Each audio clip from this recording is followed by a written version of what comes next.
one and only perfect preserved book in the world is identified as Quran. It's been so perfectly preserved, dot by dot, letter by letter, sound by sound, word by word. It's exactly the same wherever you go to. It's been so perfectly preserved, over 563 verses are missing. It's been so perfectly preserved, some verses are eaten by sheep. It's been so perfectly preserved, as individuals died, they took the Quran with them. It's been so perfectly preserved, there is more than 30 Arabic Qurans, different Arabic Qurans. It's been so perfectly preserved, it was causing disturbation at the time of Muhammad by his companions.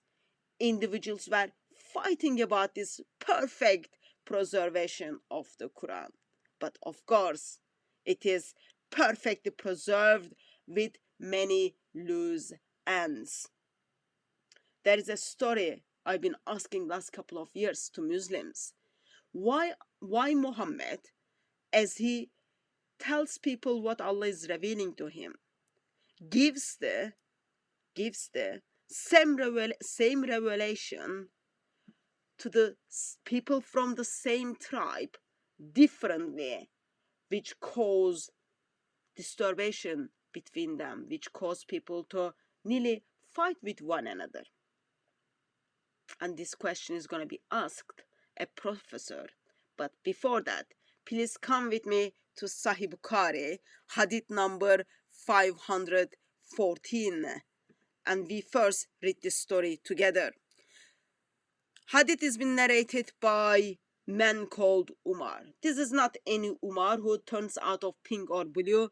This is Umar, second caliph of Islamic world and the father-in-law of Muhammad. There is a fight is going on between about Surah 25. Narrated Umar bin Khattab.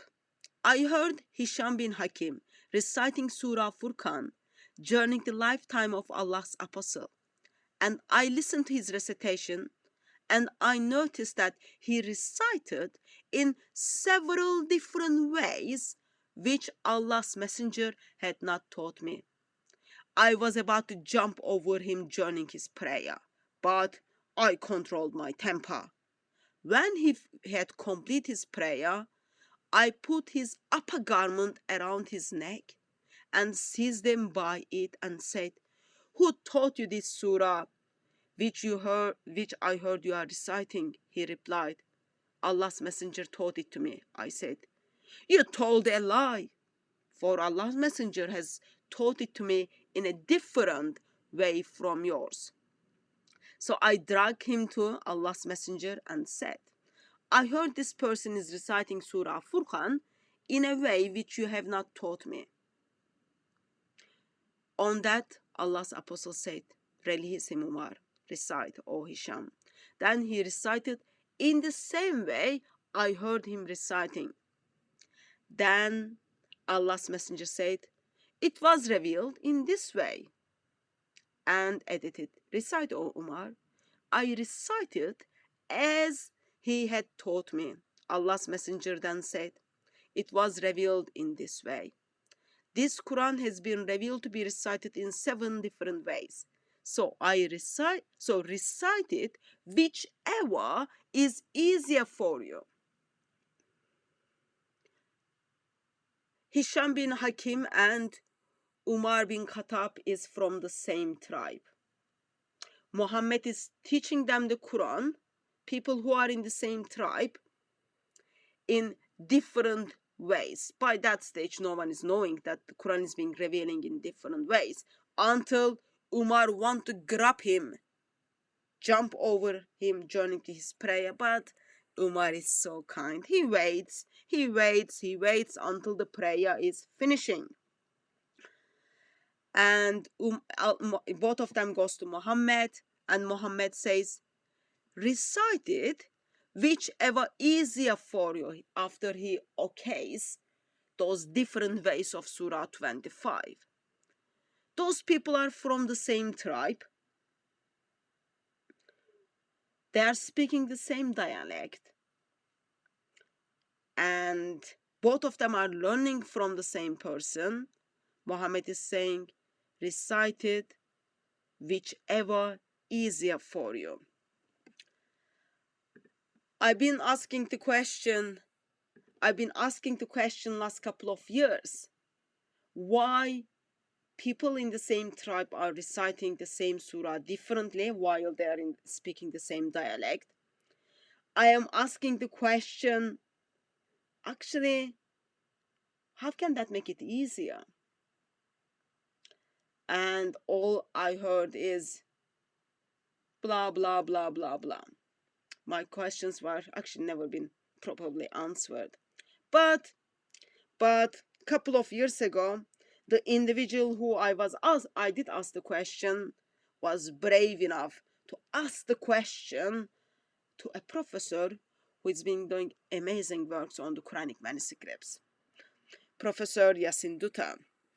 So let's hear the question a Muslim missionary is gonna ask. Very, very similar question for last couple of years I've been asking.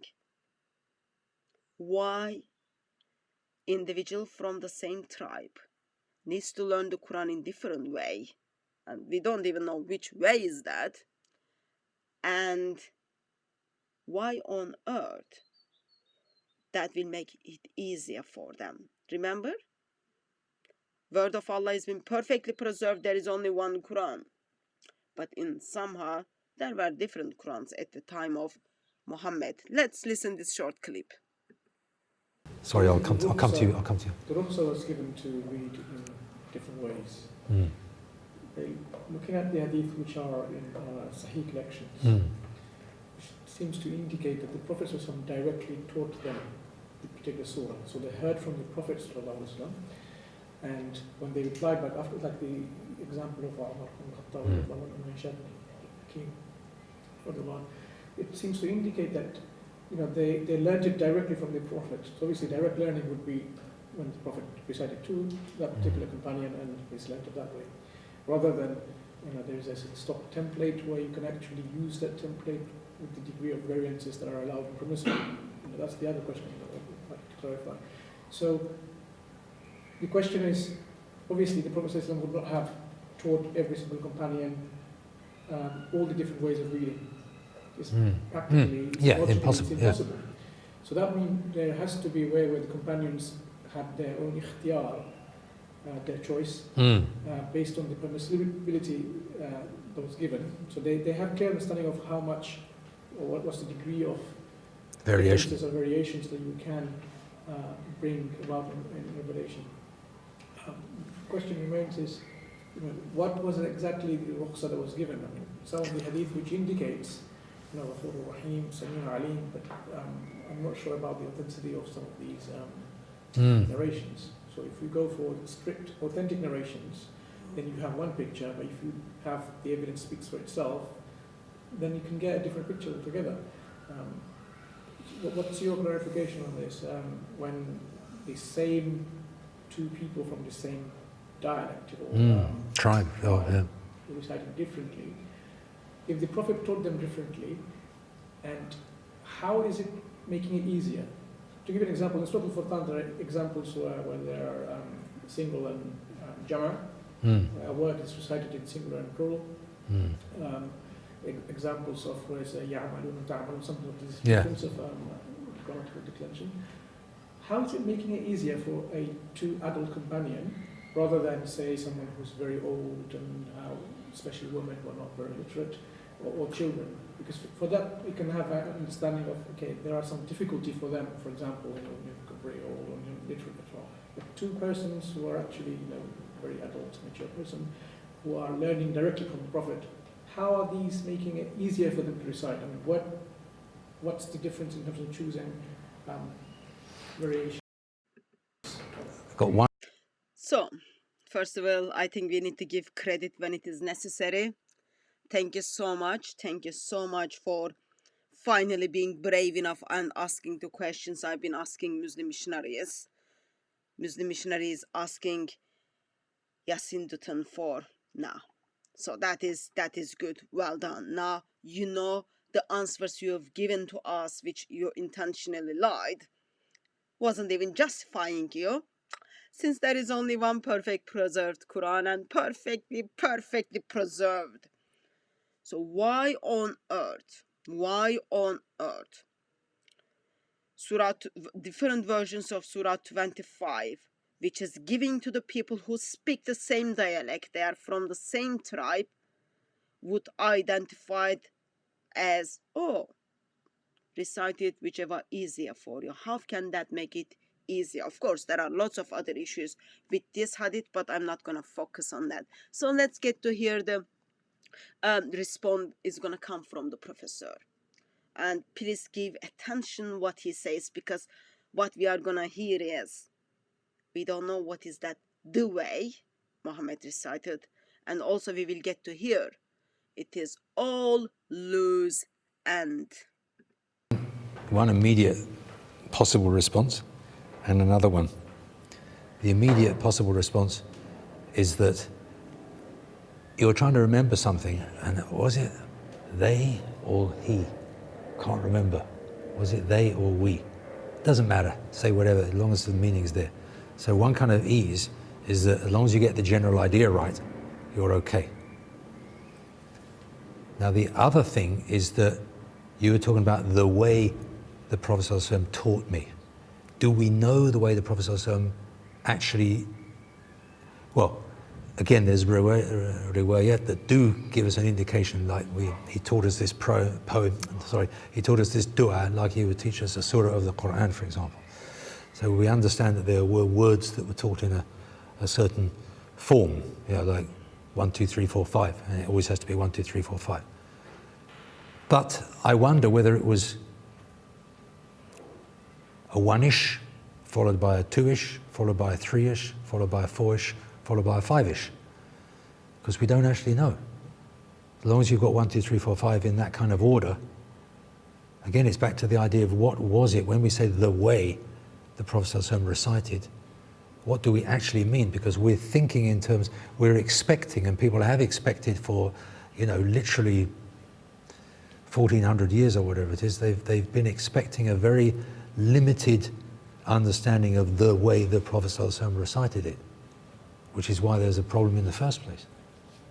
Because that Sayyidina Umar says, look, and that's the wording, isn't it? So that hadith is such a critical thing, because to understand that is to basically understand everything.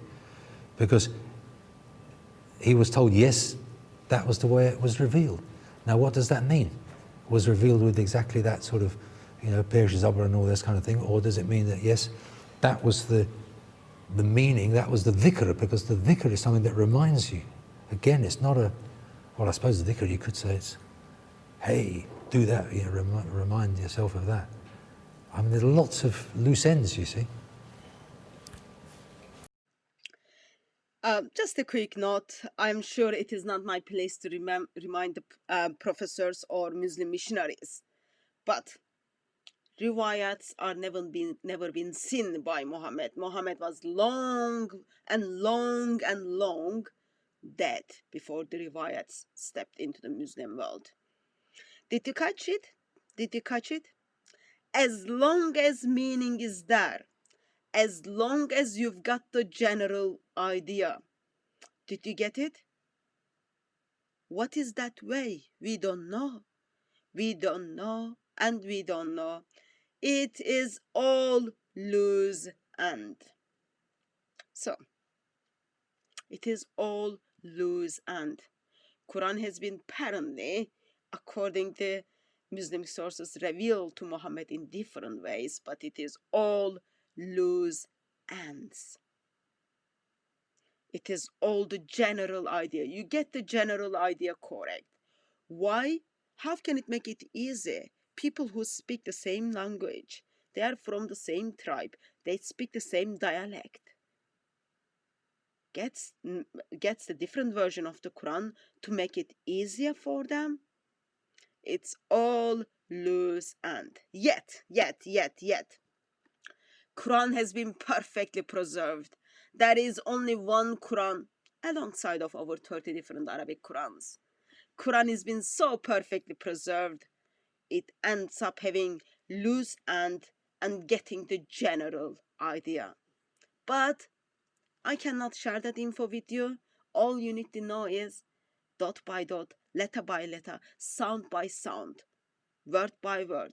Quran has been perfectly preserved, and there is only one perfect Quran every individual recites today, because that is the story we want to tell everyone, so that no one leaves the Islam and no one opens their eyes to the lies not only Muhammad told individuals, but 21st century Muslims are lying their community.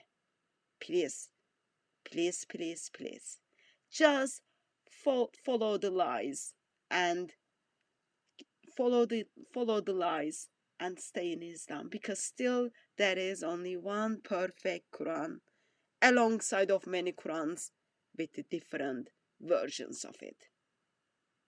And it ends up having, it's all loose ends.